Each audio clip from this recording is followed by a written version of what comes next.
14-godišnja Iva Nikolić, koja je u požaru spasla 8-mesečnu sestru Sonju, je heroj dana. Ona se do vrha zgrade na visini od 25 metara popela preskačući terase sa 10-godišnjom sestrom Minom i 8-mesečnom bebom. U to vreme njihovi roditelji nisu bili u stanu. Tragediju su izbegli samo pribranošću male Ive. Ja sam bila spavala, moja sestra se probudila sa malom bebom. I ja sam rekla, moja sestra je rekla, gori nešto. Kažem, šta gori? Ja sam mislila prvo da je kod nas u stanu. Ja sam se mnogo uplašila. To jest, moje sestre prvo pošla, pa sam ja donela bebu, pa sam ja prešla, a moj deda je stajao gore. I onda smo čekali dok vatrogasci ne stignu.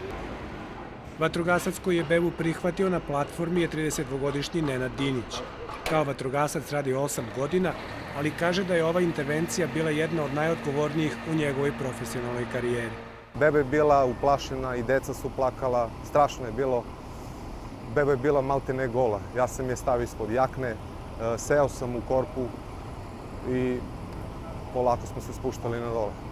Fotograf Narodnih novina Miroslav Lavrenčić bio je brži od svojih kolega i napravio fotografije koje su obišle region.